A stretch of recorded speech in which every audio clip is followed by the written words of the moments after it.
우리를 살아계시는 하나님의 능력의 말씀이신 줄 믿습니다. 제가 오늘 설교를 시작하기 전에 좀 엉뚱한 질문 하나를 드리고 시작하고자 합니다. 여러분, 만약에 여러분 집에 불이 났습니다. 연기가 차오르고 지금 급박한 상황이에요. 딱 하나만 들고 나가야 됩니다. 여러분은 뭘 들고 나오시겠습니까? 네, 특히 교회에서 목사가 이렇게 물으면 좀 이렇게 이런 대답을 하려고 마음은 먹습니다. 성경책이요. 이런 마음은 늘 그런 생각은 하지요. 그런데 실제로 여러분 솔직히 대답해 보실까요? 정말로 연기가 확 차오르는 그 순간에 우리 손은 성경책이 아니라 핸드폰이나 통장, 집문서 뭐 그런 거를 들고 나오지 않겠습니까? 입으로는 성경책이라고 말하고 싶은데 손은 이미 저도 모르게 다른 걸 더듬고 있는 겁니다. 왜 그럴까요? 평소에 제일 아끼고 잠깐만 떨어져도 불안해지면 그게 참 중요하잖아요, 사실. 급하면 몸이 정직하게 반응합니다. 머리로 골라놓은 근사한 답이 아니라 진짜 마음속의 1번을 챙기기 마련이죠. 그런데 성도 여러분, 우스갯소리 같지만 여기에 아주 무서운 진실 하나가 숨어 있습니다. 우리가 무엇을 가장 귀하게 여기는지는 평소에는 잘 보이지 않습니다. 평소에는 다 귀해 보입니다. 돈도 귀하고 집도 귀하고 자존심도 귀하고 심지어 TV 리모컨도 귀합니다. 그런데 불이 나보면 딱 하나만 들고 나와야 되는 그 순간에 손이 저절로 어디를 가는지를 보면 그때 내 마음에 진짜 순서가 나타나는 것이죠. 우리 마음속에는 다들 이 순서표 하나씩이 있습니다. 그런데 이 순서표는 말로는 잘 안 드러나고 꼭 무슨 일이 터져야 드러나기 마련이죠. 여기 실제로 그 순서가 몇 분 만에 뒤집혀버린 사건이 있습니다.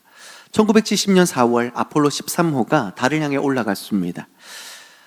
목표는 딱 하나였습니다. 달에 착륙하는 것.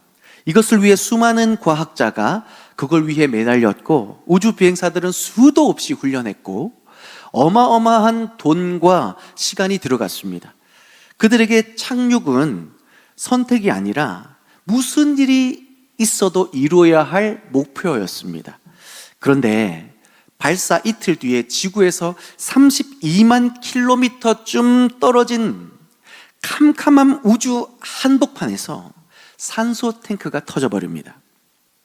전력이 떨어지고 산소가 새어나가고 물이 부족해지는 상황이 발생합니다. 그래서 그 유명한 무전이 들려오죠. 휴스턴, 문제가 생겼다, 우리에게. 사랑하는 성도 여러분, 그 순간 뭐가 달려졌는지 아십니까? 몇 분 전까지 세상에서 가장 중요했던 게 뭡니까? 달에 가는 것이었습니다. 그런데 그 무전 이후로 달에 가면 안 되는 상황이 된 겁니다. 왜요? 달이 갑자기 가치가 없어졌습니까? 아닙니다. 달은 여전히 중요합니다. 그곳에 가는 것은 중요한 목표였습니다. 그런데 그 순간 달에 도착하는 것보다 더 중요한 일이 그 앞에 불어닥쳤기 때문이죠. 세 사람의 목숨입니다. 그래서 순서가 바뀐 거죠. 순서가 바뀌니까 목표가 바뀝니다. 몇 분 전까지 반드시 해야만 했던 일이 이제는 절대 해서는 안 되는 일이 되어버렸습니다. 사랑하는 성도 여러분, 우리 신앙생활의 변화도 바로 여기에서 시작됩니다. 우리는 늘 신앙생활을 하다 보면 행동만 자꾸 바꾸려고 해요. 욕심 좀 버려야지, 화 좀 그만 내야지, 이제 좀 내려놓아야지, 하나님께 더 잘해야지. 그런데 이상하게 잘 안 되는 이유가 뭘까요? 순서는 그대로인데 행동만 바꾸려고 하기 때문입니다. 여러분, 돈이 여전히 내한테 1번인데 돈을 내놓으려니 쉬워요, 어려워요? 어렵죠. 사람 인정이 여전히 나한테 1번인데 사람 신경 안 쓰는 거 쉬워요, 어려워요? 어렵죠. 내 자존심이 1번인데 양보하려니 억울합니다. 억지로 눌러놓은 것은 반드시 다시 튀어오르기 마련이에요. 그러니 힘든 겁니다. 그런데요, 내 안에 더 귀한 것이 앞에 나타나면 이야기가 달라진다라는 겁니다. 더 이상 이를 악물고 버리려는 것이 아니라 순서가 바뀌어지니까 자연스러워지는 것이죠. 오늘 본문에 바로 그런 사람이 나옵니다. 무비보셋이라는 사람입니다. 이 사람의 인생을 잠깐 따라가 보십시다. 무비보셋은 원래 왕자였죠. 사울의 왕의 손자요 요나단의 아들이었습니다. 궁궐에서 태어난 귀한 아이였어요.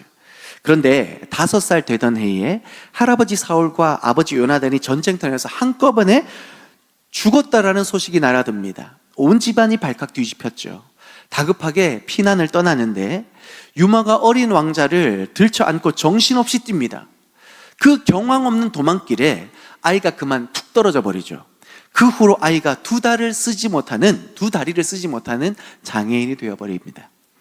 성도 여러분, 하루아침입니다. 아침에는 왕궁의 왕자였는데 저녁에는 몰락한 왕가의 다리 저는 도망자 신세가 됐습니다. 그 후로 이 사람은 로드발리라는 시골 구석에 숨어 지냅니다. 숨죽이고 살 수밖에 없습니다. 왜요? 새 왕이 언제 자기를 죽이러 올지 모르기 때문입니다. 옛 왕조의 씨는 다 없애는 게 그 시대의 법이었으니까요. 그런데 어느 날 다윗이 그를 찾아옵니다. 사울의 집에 아직 남은 자가 있느냐? 내가 요나단과의 약속으로 말미암아 그에게 은총을 베풀고 싶다라고 말하죠. 무비보셋이 왕에게 끌려옵니다. 왕을 만나기 전까지 아마 벌벌벌 떨었을 것입니다. 드디어 올 것이 왔구나. 내가 죽임을 당하겠구나. 그러나 다윗은 그를 죽이지 않죠. 오히려 사울의 땅을 전부 돌려주고 그리고 더 큰 놀라운 은혜를 베풀어 주는데요. 바로 왕이 먹는 식탁에 초대해 줍니다. 매일 왕의 아들처럼 왕의 식탁에서 밥을 먹게 됩니다. 여러분, 이게 얼마나 파격적인 일입니까? 다리 저는 옛 원수의 후손이 매일 왕과 겸상을 하면서 평생을 책임져 주는 은혜를 입게 됩니다. 그런데 이 은혜가 계속되던 날에 압살롬이 반역을 일으키죠. 다윗이 예루살렘을 버리고 황급히 피남길을 떠납니다. 바로 그 혼란한 틈에 무비보셋의 종 시바가 다윗을 찾아갑니다. 먹을 것과 포도주를 잔뜩 싣고 나갑니다. 그리고 다윗이 묻습니다. 네 주인 무비보셋은 어디 갔니? 왜 너만 왔니? 라고 묻습니다. 시바가 이렇게 대답하죠. 예루살렘에 남아 있습니다. 오늘 이스라엘이 자기 할아버지의 나라를 자기에게 돌려줄 거라고 기대하고 예루살렘에 남아 있습니다. 이게 무슨 말이에요? 한마디로 이겁니다. 무비보셋이 지금 왕을 배신했습니다라는 거예요.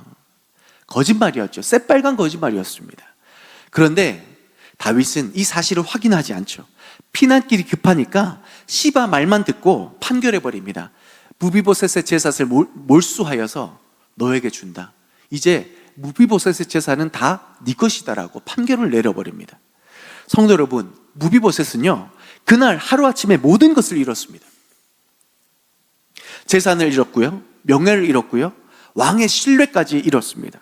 그것도 가장 가까운 종에게 등 뒤에서 칼을 맞기까지 했습니다. 그리고 이제 압살롬의 반역이 끝났습니다. 다윗이 예루살렘으로 돌아옵니다. 오늘 본문은 바로 그때 무비보셋이 왕을 맞으러 나오는 장면으로 시작하고 있는 것이죠. 그래서 성경이 참 묘합니다. 무비보셋이 무슨 말을 했는지 보다 그의 몰골을 먼저 묘사해주고 있습니다. 24절에요. 다윗이 떠난 날부터 돌아오는 날까지 무비보셋은 발을 씻지 않았고 수염을 깎지 않았고 옷을 빨지 않았습니다. 한마디로 거짓골을 하고 있었는데 이 모든 것은 상을 당한 그 상 중에서 깊은 슬픔으로 애도하고 있는 그 모습인 것이죠. 여기서 저는 이 질문 앞에 멈춰 섭니다. 이 사람에게 이렇게까지 할 만큼의 그 큰 아픔은 도대체 무엇으로 말미암은 것일까? 땅을 잃은 것 때문에, 억울한 것 때문에, 종에게 배신당한 것 때문에 다 아팠겠지만, 그런데 그의 씻지 않는 몸은 그 모든 것보다 더 깊은 하나를 가리키고 있는 것입니다. 바로 자기에게 상을 차려준 왕이 자기 곁에 없다는 것.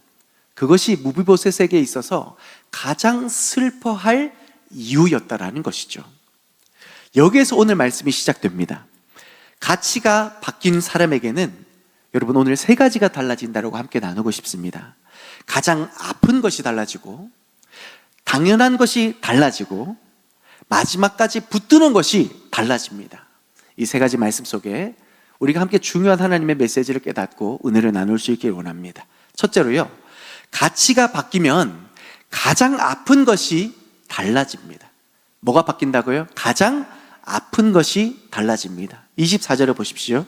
무비보셋은 왕이 떠나 있는 그 오랜 기간 동안 발도 안 씻고 수염도 안 깎고 옷도 안 빨았습니다. 이건 그냥 안 씻었다는 얘기가 아니라 아까 말씀드린 대로 상중에 있는 것처럼 깊은 애도의 시간을 갖고 있는 것입니다. 왕이 없는 동안 그는 도저히 평소처럼 지낼 수가 없었던 것입니다. 그의 온몸이 이렇게 말하는 것입니다. 아니, 왕이 떠나 계신데 내가 어떻게 아무 일 없는 사람처럼 살아갈 수 있을까? 성도 여러분, 이 장면을 가만히 보십시오. 무비보셋에게 슬퍼할 이유가 사실 이것 말고도 차고 넘치지 않습니까? 재산 뺏겼죠. 땅 뺏겼죠. 반역자로 몰렸죠. 평생 믿었던 종에게 배신당했죠. 왕은 자기 말 한마디 안 들여다보고 재산을 다 그냥 종에게 줘버리지 않았습니까? 억울해서 잠이 안 올 만큼의 아픈 일이 얼마나 많습니까? 그런데 성경이 가장 먼저 비추는 장면은 그가 재산의 손익을 따져 물으면서 계산하고 머리를 싸매는 모습이 아닙니다. 왕의 부재를 깊이 슬퍼하고 있는 모습을 보여주고 있는 것이죠. 여기서 그의 가치에 대한 순서가 드러나고 있는 것입니다. 성도 여러분, 어떤 사람이 무엇을 가장 귀히 여기는지 알려면 그 사람이 무엇으로 가장 기뻐하는지를 보면 됩니다. 그런데요, 그보다 더 정확한 방법이 뭐냐면 그 사람이 무엇 때문에 가장 아파하는지 슬퍼하는지를 보면 더 정확하게 알 수 있습니다. 내가 뭘 잃었을 때에 못 견디는가, 뭐가 없어졌을 때의 마음이 폭삭 주저앉는가, 그게 내 마음의 진짜 순서표라는 것이죠. 자, 그럼 우리 순서표를 한번 꺼내 들어 볼까요?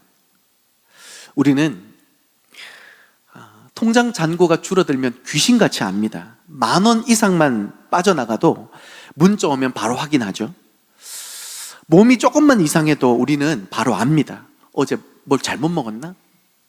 병원을 검색하고 있죠. 사람들이 나를 전과 다르게 대하면 그건 또 얼마나 예민하게 알아채는지 몰라요. 저 사람이 오늘 왜 나한테 인사를 저렇게 하지? 카톡에 왜 답이 없지? 계속 그것을 곱씹으면서 그 이유를 찾아내려고 애를 써요. 그런데 성도 여러분, 한 가지만 여쭤보겠습니다. 그런데 우리 영혼은 하나님과 멀어지고 있는 이 상황에 나는 얼마나 예민하게 반응하고 있습니까? 며칠 기도 안 했는데도 아프지 않습니다. 말씀을 안 봐도 그럭저럭 살만합니다. 예배를 드렸는데 그 예배 가운데 내 마음이 조금 더 바뀌지 않았는데도 불구하고 오늘 그냥 예배가 은혜가 없었네 라고 그냥 넘어갑니다. 같은 죄를 또 지으면서도 하나님과의 관계가 무너졌다는 건 별로 안 무섭고 그 죄 때문에 내 일이 틀어질까 봐 그게 걱정인 경우가 더 많습니다. 여러분, 잠깐 오해하지 마시라고 제 이야기를 잠깐 드리고 싶습니다. 저도 목회하면서 이런 순간이 있습니다. 어느 날 정말로 열심히 준비했던 사역이 뜻대로 안 될 때가 있습니다. 일이 잘 안 풀려서 막 밤새 끙끙 앓을 때가 있습니다. 이불을 뒤척이면서 몇 시간을 막 속상해하는 그런 때에 문득 제 마음에 이런 생각이 들더라고요. 나는 이렇게 잘 안 되는 이 일 앞에서는 이 일 때문에 몇 시간을 잠도 못 자면서 그렇게 속상해하면서도 하나님 앞에서 내 마음이 차갑게 식어 있는 그 상황을 보고 그 상태를 보고 왜 한 번도 밤잠을 설쳐본 적은 없을까? 그런 질문이 저에게 찾아올 때가 있었습니다. 참 부끄럽죠. 제 순서표가 그날 밤에 딱 드러난 겁니다. 사역을 사랑하죠. 우리 성도들에게 좋은 것 주고 또 어떻게 보면 인정받고 싶고 그런 마음들이 분명했습니다. 열심히 했습니다. 그런데 정작 그 사역을 주신 하나님을 향한 마음이 식어 있었던 거죠. 성도 여러분, 통장 잔고가 줄어드는 건 그렇게 못 견디면서 내 영혼에서 하나님을 향한 갈망이 줄어드는 것은 견딜 수 있다면 몸이 병드는 것은 그렇게 무서워하면서 영혼이 병드는 것은 별로 안 무서워한다면 우리는 다시 한번 우리 마음속에 순서표를 점검해 볼 수 있어야겠습니다. 다윗을 보십시오. 다윗이 큰 죄를 짓고 나서 시편 51편에서 무엇을 가장 두려워했습니까? 왕위를 먼저 걱정하지 않았습니다. 사람들이 날 어떻게 볼까 고민하지 않았습니다. 그의 제일 큰 고민은, 그래서 그의 부르짖음은 이거였습니다. 주 앞에서 나를 쫓아내지 마시며 주의 성령을 내게서 거두지 마옵소서. 주의 구원의 기쁨과 그 즐거움을 내게서 회복시켜 주옵소서. 다윗이 아파한 건 자기 죄가 들통난 것이 아닙니다. 하나님과의 교제의 기쁨을 잃어버린 것, 그것을 아파했던 것이죠.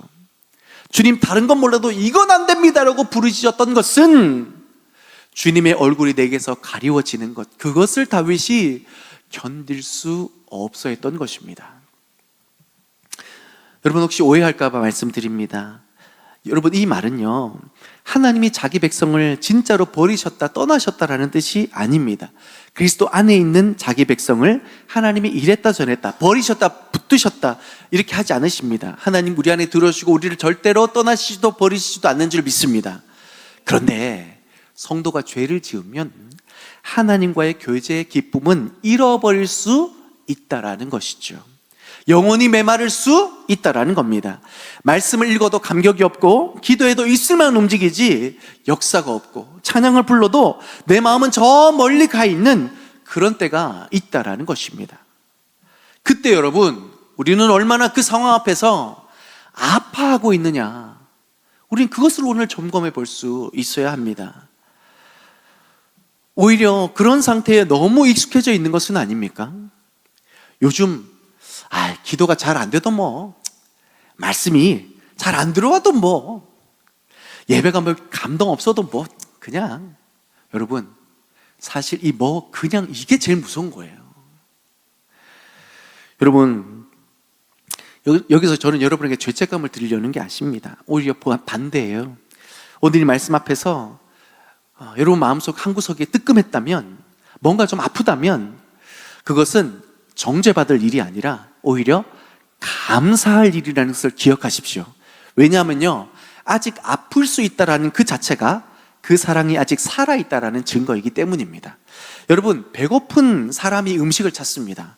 목마른 사람이 물을 찾습니다. 그리고 하나님을 여전히 귀하게 여기는 사람만이 하나님과의 교제가 끊어진 것에 대해서 아파할 수 있는 것이죠. 무뎌진 게 아니라 지금 아프다면 그 아픔은 병이 아니라 회복의 신호임을 기억하십시오. 감각이 완전히 죽은 사람은 아프지도 않습니다. 그러니 오늘 첫 번째 질문은 이것입니다. 나는 지금 무엇 때문에 가장 아파하고 있는가? 돈이 없어서입니까? 건강이 안 좋아서입니까? 사람이 나를 몰라서 주어서입니까? 그것도 물론 아플 수 있지만, 그러나 우리 마음속에 가장 깊은 곳에 더 큰 아픔 하나가 있어야 됩니다. 주님, 요즘 제 마음이 왜 이렇게 주님에게서 멀어져 있습니까? 다시 주님을 기뻐할 수 있게 해주십시오. 다시 말씀을 사모할 수 있게 해주십시오. 다시 제 예배가 살아나게 해주십시오. 무비보셋은 왕이 없어서 슬펐습니다. 왕이 그 인생에 가장 귀했기 때문입니다. 가치가 바뀌면 가장 아픈 것이 달라지게 되어 있습니다. 그런데 무비보셋의 변화는 여기서 한 걸음 더 나아갑니다. 왕을 다시 만나고 나니 지금까지 당연히 내 것이라 여겨졌던 것마저 다르게 보이기 시작한다는 것이죠. 그래서 두 번째, 가치가 바뀌면 당연했던 것이 다시 은혜로 보인다라는 것입니다. 아멘이십니까? 다윗이 무비보셋을 보자마자 이렇게 묻습니다. 무비보셋아, 너는 어찌하여 나와 함께 가지 아니하였느냐? 이 말을 들었을 때에 무비보셋의 심정이 어땠겠습니까? 왕까지도 나를 오해하고 계셨구나. 얼마나 답답했겠습니까? 그래서 그는 설명합니다. 내 종이 나를 속였습니다. 저는 왕을 따라가려 했습니다. 그런데 종이 나를 속였고 심지어 저를 참소했습니다. 그런데요, 놀라운 건 그 28절 그 다음입니다. 무비보셋이 갑자기 자기를 이렇게 변명하다가 이런 말을 또 합니다. 자기 아버지 온 집안은 원래 왕 앞에서 죽어 마땅한 사람들이었는데 왕께서 이 종을 왕의 상에서 잡수시는 자 중에 두셨다라고 기록하고 있습니다. 여러분, 이 사람 지금 재산 이야기 하다가 억울한 일 이야기 하더라 갑자기 어디로 갑니까? 왕의 식탁에서 먹던 그때로 다시 지나가고 있습니다. 돌아가고 있습니다. 억울함을 설명하다 말고 옛날 그 식탁을 떠올린 겁니다. 저는 원래 왕의 식탁에 앉을 사람이 아니었다. 그것을 기억해낸 것이죠. 사랑하는 성도 여러분, 이 기억 하나가 한 사람의 인생을 바꿉니다. 우리가 왜 자꾸 불행해지는 줄 아십니까? 살면서 당연한 것이 점점 많아지기 때문에 불행해지는 것일 수도 있습니다. 이게 참 무서운 건데요. 특히 집에서 그렇습니다. 결혼 초에는 남편이 설거지 한번 하면 그렇게 고마웠습니다. 어머, 자기가 웬일이야 하면서 그렇게 고마워하다가 몇 해 같이 살면 이게 당연해집니다. 어느 날 오히려 설거지 한번 안 한 것 때문에 왜 설거지 안 했냐고 그렇게 분을 낼 때가 많죠. 부모도 그렇습니다. 자식이 어릴 때는 밥 한 숟갈 입에 들어가는 것만으로도 얼마나 감사하고 감격했는데 그거 나면요, 그건 당연하고 좋은 대학 가는 것도 당연하고 좋은 곳에 취직하는 것도 당연하고 나중에는 늙은 부모에게 용돈 주는 것도 당연해집니다. 교회도 그렇습니다. 내가 이만큼 헌신했으니 이 정도는 인정받아야지 그렇게 생각할 때가 있습니다. 우리가 하나님께도 그렇습니다. 내가 이만큼 기도했는데 하나님 이 정도는 당연히 응답해 주셔야 되지 않습니까? 라고 할 때가 있다라는 거죠. 그러다가 이 당연한 것을 못 받으면 어떻게 됩니까? 화가 나죠. 섭섭합니다. 원망이 됩니다. 사랑하는 성도 여러분, 우리 마음의 평안을 갉아먹는 것은 대개 없는 것이 아니라 당연하다고 생각했는데 받지 못하는 것, 그것 때문에 우리 영혼이 많이 지치고 다치더라고요. 그런데 무비보셋은 자기 인생의 그 출발점을 잊지 않았습니다. 나는 원래 이 식탁에 앉을 자격이 없던 사람이었다. 여러분 생각해 보십시오. 다윗이 먼저 무비보셋에게 찾아왔습니다. 다윗이 살려줬습니다. 다윗이 땅을 줬습니다. 다윗이 그 식탁의 자리에 앉혀주었습니다. 그러니까 땅 이전에 은혜가 있었다라는 겁니다. 재산 이전에 은혜가 있었다라는 겁니다. 식탁 이전에 은혜가 있었습니다. 그 삶의 출발점 자체가 은혜였습니다. 여기서 당연한 것이 더 이상 당연하지 않게 된 것이죠. 내 땅이니 당연히 내 거지, 맞습니다. 법적으로 틀린 말은 아니지만, 그런데 무비보셋에게는 그 땅보다 더 오래된 은혜의 기억이 있었다라는 것이죠. 사랑하는 성도 여러분, 우리도 똑같습니다. 우리는 하나님 앞에서 자꾸 못 받은 것을 생각해냅니다. 왜 이건 안 주셨을까? 왜 저 사람은 되고 나는 안 될까? 내가 얼마나 기도했는데, 내가 얼마나 섬겼는데. 그런데 복음은요, 우리 시선을 다시 맨 처음 은혜의 순간으로 돌립니다. 너는 대체 어떻게 해서 여기까지 오게 되었느냐? 내가 잘나서입니까? 내가 잘나서 구원받았습니까? 내가 조건이 있어서 하나님이 찾아오셨습니까? 내가 남보다 의로워서였습니까? 아니요. 우리가 아직 죄인 되었을 때에 하나님께서 먼저 우리를 찾아오셨음을 믿습니다. 죄인이던 우리를 그리스도께서 붙잡아 주셨습니다. 우리가 돌아갈 길을 못 내니 예수님이 십자가로 길을 내셨습니다. 우리가 죄값을 못 치르니 그리스도께서 자기 피로 값을 치르셨습니다. 우리가 자녀될 자격이 없으니 그리스도 안에서 우리를 그의 자녀로 주님이 삼아주신 줄 믿습니다. 성도 여러분, 우리는 이미 왕의 식탁에 초대받은 자들입니다. 무비보셋이 앉았던 그 식탁, 그것보다 더 크고 놀라운 식탁에 이미 우리는 초대받은 사람들입니다. 그렇기 때문에 복음을 기억하면 당연하던 것이 다시 은혜로 보이기 시작한다라는 것이죠. 아침에 눈을 뜨는 것도 당연하지 않습니다. 가족의 곁에 있는 것만도 당연하지 않습니다. 오늘 이 자리에 예배하는 것도 당연하지 않습니다. 기도할 수 있는 것도, 말씀을 들을 수 있는 것도, 무엇보다 하나님을 아버지라 부를 수 있는 것도 절대로 당연한 것이 아닙니다. 은혜인 줄 믿습니다. 다시 말씀드리지만 이건 권리를 다 포기하고 아무 말 말라는 게 아닙니다. 무비보셋도 자기 억울함을 설명했습니다. 우리도 필요한 걸 하나님 앞에 구해야죠. 찾아야죠. 아프면 낫게 달라고 기도해야죠. 억울하면 공의를 구해야죠. 그러나 그 기도 가장 깊은 바닥에는 이 고백 하나가 깔려 있어야 됩니다. 주님, 저는 이미 너무 큰 것을 받은 은혜의 사람입니다. 아멘이십니까? 이 고백이 있는 사람은 못 받은 것 하나 때문에 인생 전체가 무너지지 않습니다. 삶의 가치의 중심이 이미 옮겨졌기 때문입니다.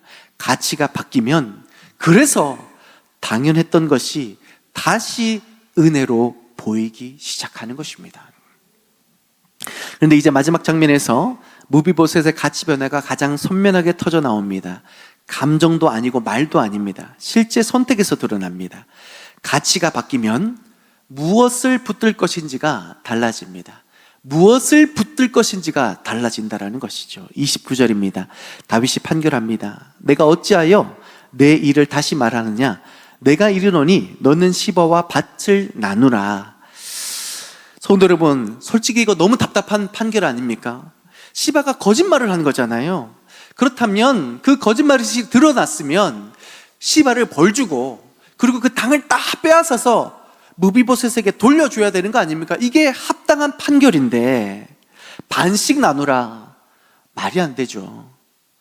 다윗의 판결은 완벽하지 않았습니다.